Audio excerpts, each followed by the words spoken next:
As an artist and social scientist, I'm interested in culture and aspects of culture, how people live, how they recognize each other, how they understand the diversity of ideas and modes of living. As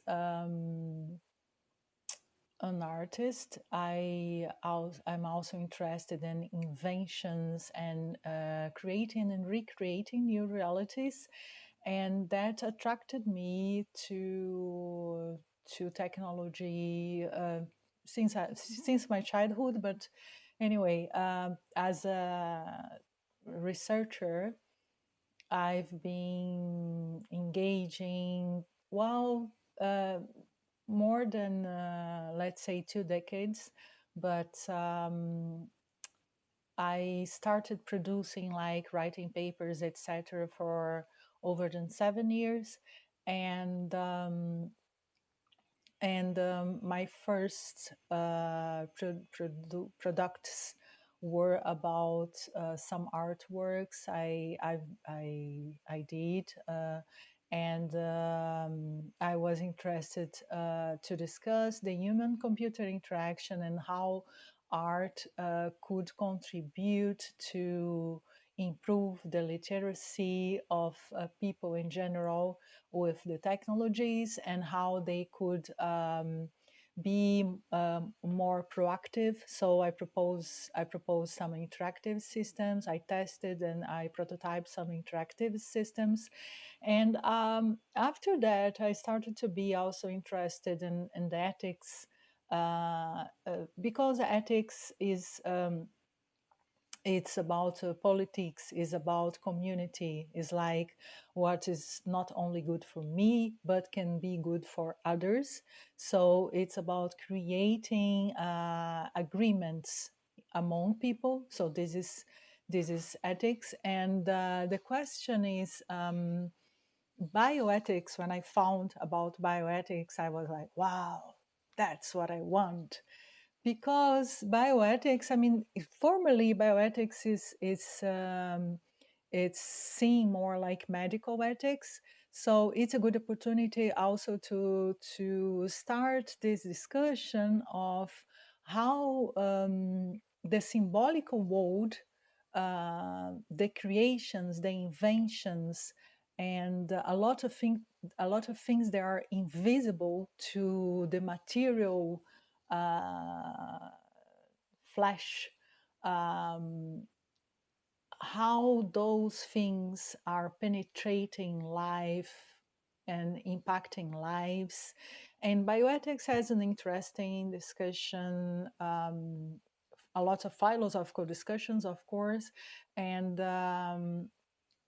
there is more this recent philosopher Giorgio Agamben, which brings back the Aristotelic concept about bias, and not Aristotelic, in fact, Greek concepts about bias and zoe, which is like the naked life and the good life, the life. So the good life is bias, the life which is covered with dignity, the dignity of rights, let's say. So, what is interesting to discuss in technologies such as AI and robotics, which has been my topic of investigation on the last 4 years, is how close or far the technologies we are using and producing and motivating to exist and to develop, etc. How this is it's putting people close or far from basic dignity. So, how many people are having benefits from those technologies, and how many people um, are having, let's say, very simple things? The data are collected and used. So they are kind of filling a system that is not giving back to them part of what the system is producing in terms of what is promised, because all those systems, they are generated, most of them, they are generated on the realm of science.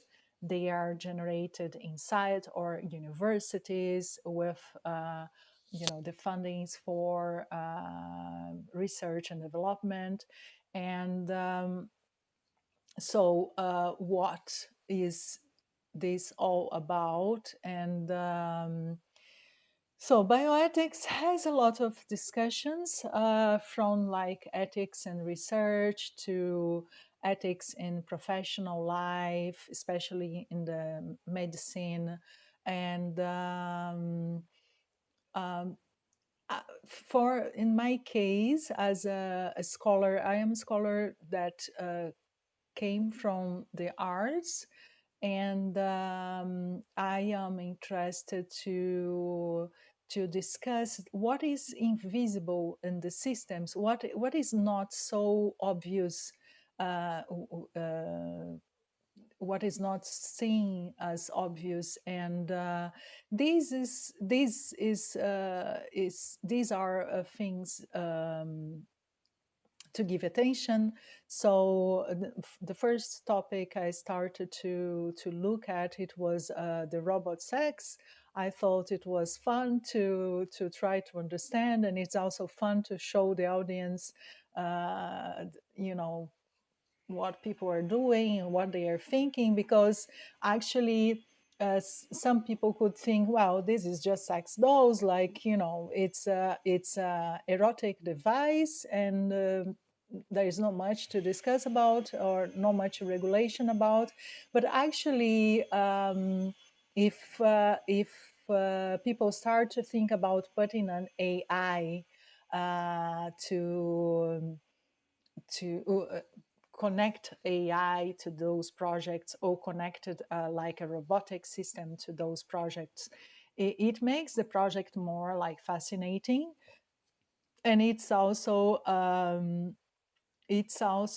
a way to kind of um, to say those projects are cool, those projects are good, because